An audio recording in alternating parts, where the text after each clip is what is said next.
Good morning, Clinton County. Welcome and thank you for joining us for this Facebook Media Live Conference. As many of you know, my name is John Kanoza and I serve Clinton County as the Director of Public Health for the Clinton County Health Department. Joining me today are Mark Henry, Chairman of the Clinton County Legislature, and Mr. Michael Cashman, Town of Plattsburgh Supervisor, and the Local Government Liaison to the COVID-19 Incident Command. We will each offer a brief update and then do our best to answer your questions. Eric Day, Director of Emergency Services here for Clinton County, is also on hand to assist in responding to any applicable questions. Since we anticipate duplicate questions on the same subjects, please listen carefully, as the information you are seeking may be answered in some of the questions and responses given.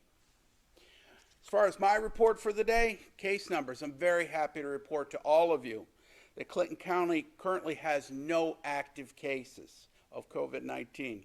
Though we identified one additional lab-confirmed positive case yesterday, such case was a prior presumptive positive case that more recently tested positive. That case is now considered recovered. Case numbers to date, we have 106 lab-confirmed positive cases. 103 of those 106 are now recovered. Total tested in Clinton County, 8,383 Clinton County residents have been tested for COVID-19. We also have 103 probable cases, and of those 103, 102 are recovered. This is the first time, I can't say this enough, since March 16th that Clinton County is reporting no active cases of COVID-19. This is not the first good news we have shared.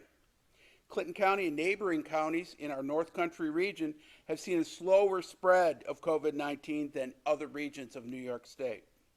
We were among the first regions in New York State to begin reopening, the phased reopenings. We have seen new cases decline and remain very low. Restaurants have added limited indoor service to outdoor and takeout options. The governor has announced as of July 6th, low-risk youth sports for regions in phase 3 of reopening can begin, including baseball, softball, gymnastics, field hockey, cross country, and crew, with up to 2 spectators allowed per child. Of course, there will be some social distancing, mask wearing as part of this opening of low-risk youth sports. CVPH, my hat always goes off to CVPH.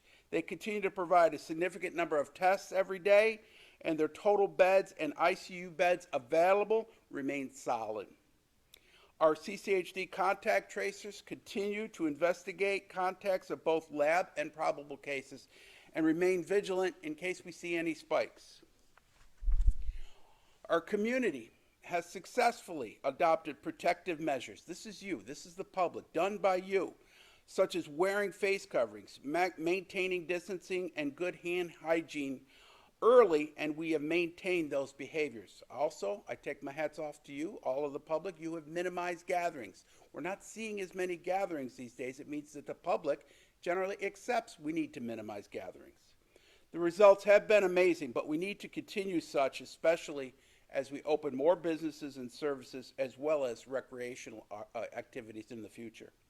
We still need all of you to simply remember all the hard work and sacrifices that we have made over the last few months, and to keep doing the protective safety measures that you've been doing. My request to all of you simply is keep it up, keep doing what you're doing. You've learned a lot, we've learned a lot.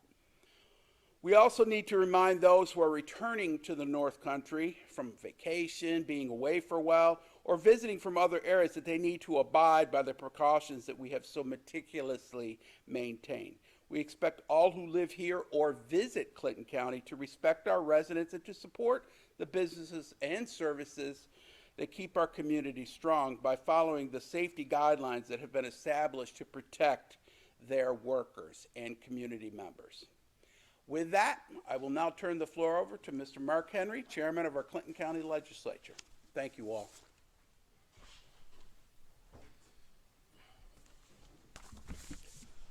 Good morning. Thank you, John. It's good to be here with all of you again. My remarks today are going to be shorter than normal. They will primarily be focused on the reopening of county government. As we have successfully entered Phase 3, and the Governor has issued Executive Order 202.39, which ends the 50% staffing cuts for non-essential staff in county government, Clinton County government departments have begun safely reopening to the public, with the exception of the Department of Motor Vehicles. And we'll talk more about that in a little bit. Each county department was tasked with creating a safe reopening plan and was required to submit the plan to the health department for review. The plan required each department The plan required each department to initiate protocols such as frequency of cleaning surfaces, relocating office furniture, and waiting areas to ensure proper social distancing and to ensure that proper safety precautions were in place. Many departments have installed plexiglass barriers at the reception areas where interaction with the public occurs regularly. Floor markings have been put in place to direct the public where to stand and how to enter certain departments to maintain the 6-foot distance. Some departments have also limited occupancy by only allowing a certain number of individuals into the office area at one time. Making appointments is always encouraged to reduce the amount of walk-ins and potential for long wait times.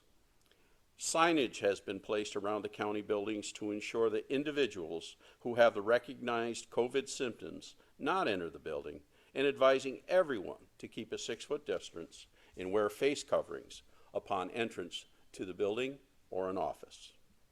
Hand sanitizer locations have been placed throughout the county building common areas. Members from the health department have worked tirelessly over the past month getting the county offices ready for reopening to the public. I would particularly like to mention that Ryan Davies and Amanda Finkel from the Environmental Health and Safety Division of the Health Department have done an excellent job. They have worked diligently with all departments across the county to evaluate their office settings and identify risk areas.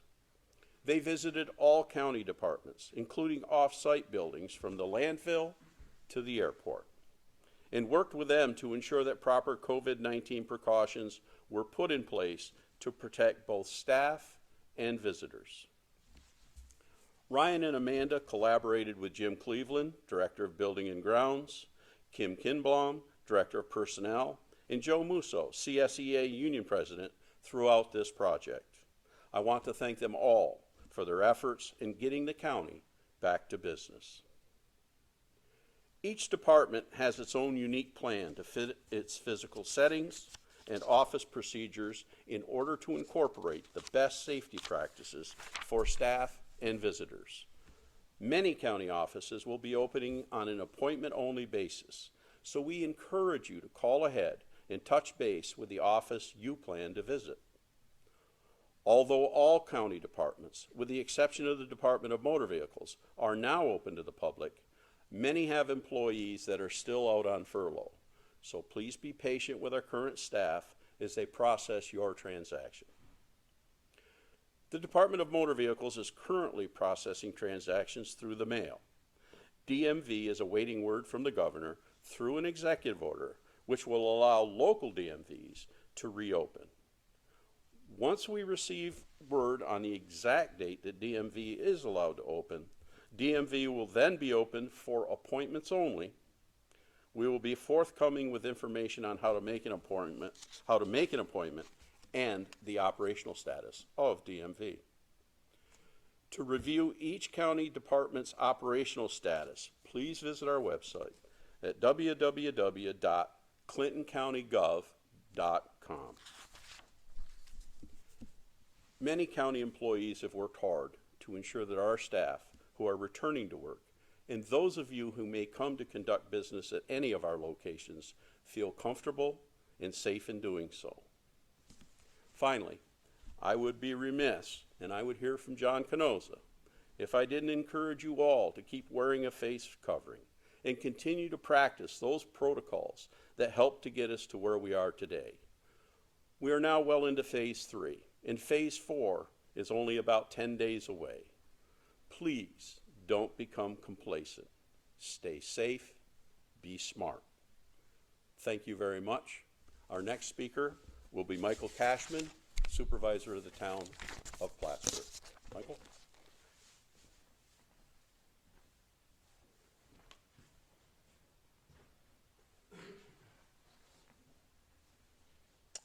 Good morning.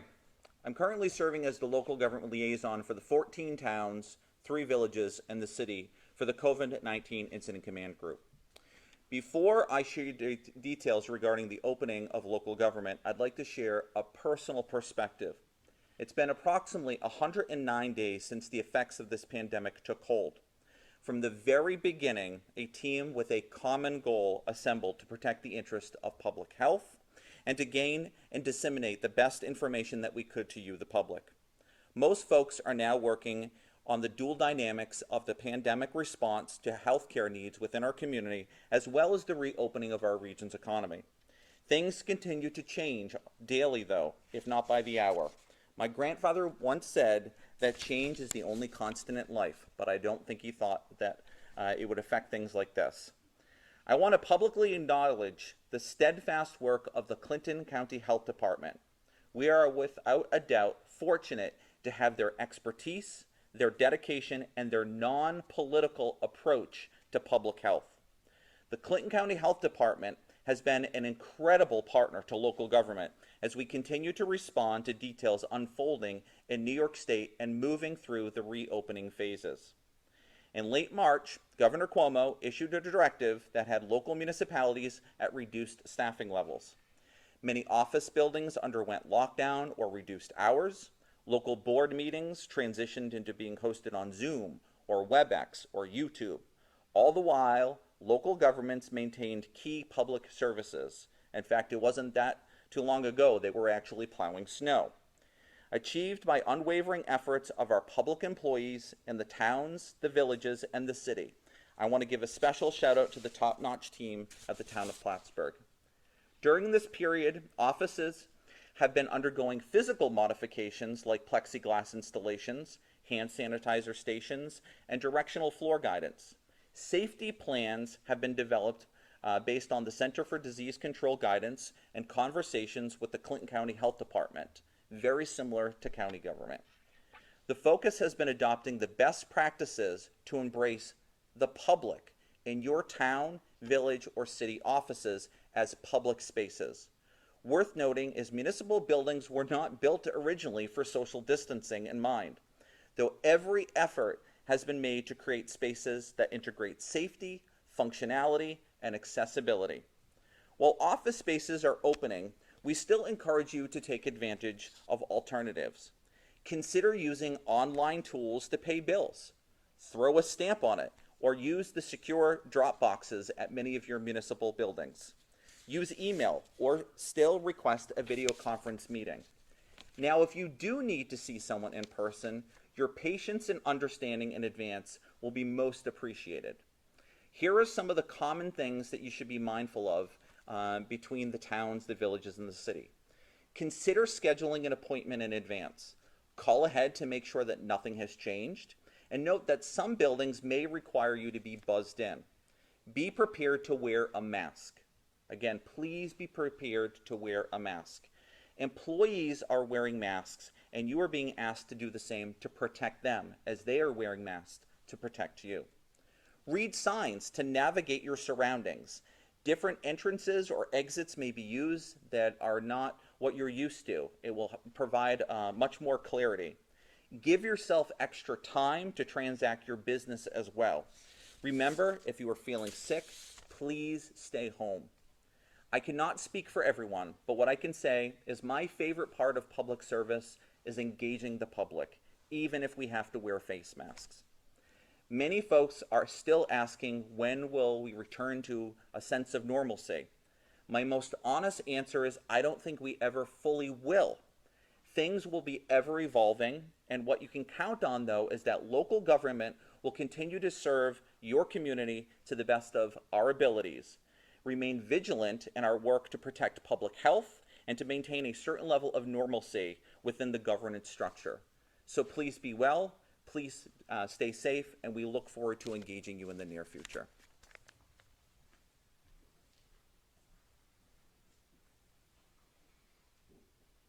We're going to start with questions now. Mr. Kanoza, could we start with you, please?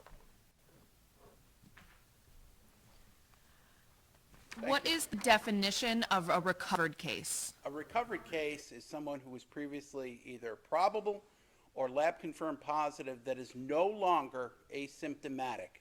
I believe it's 3 days without any symptoms, I think. My nurses would know best, but that is the general description of recovered. Does the 8,000 tests include the twice weekly testing at the nursing homes? Yes, yes it does.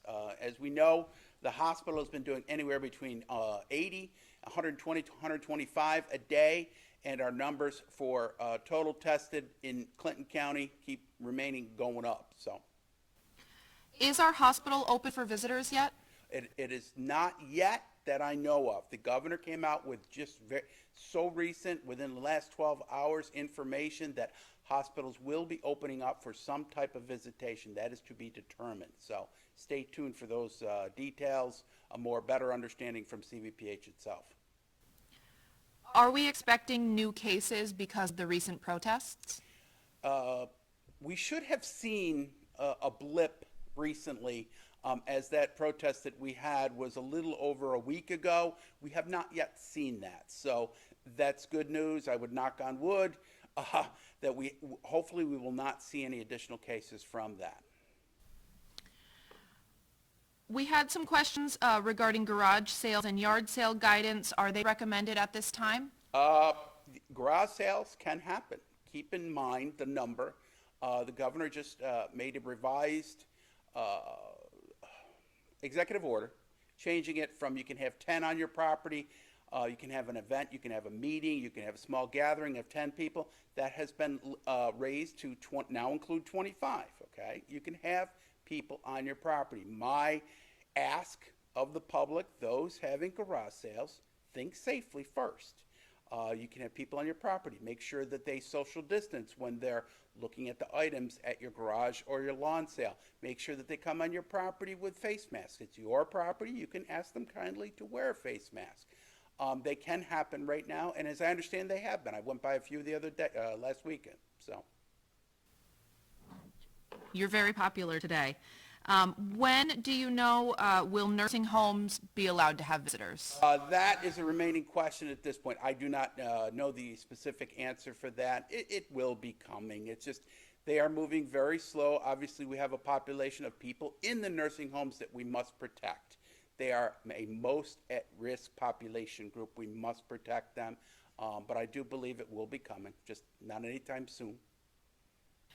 Why haven't the probable been tested? In some cases are tested, and that's how they are removed from our probable number and placed in the lab confirmed positive tested group. A lot of the probable remain home, remain isolated from the community, from other of their family and what have you, and they in most cases will just convalesce at home and get better. Why are positive nursing home staff tests not being included in active or lab confirmed? I believe you did speak to this a little bit earlier, but if you wanted to clarify.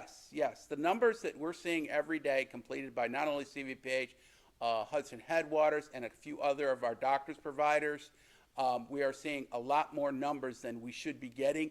Thus, that equals that we are seeing some numbers that are coming from the residents, I should say the staff, at the nursing homes who are being tested. And as I understand, residents are now being tested at all of the senior citizen homes as well as the nursing homes. Okay, that was our last question. Thank you very much.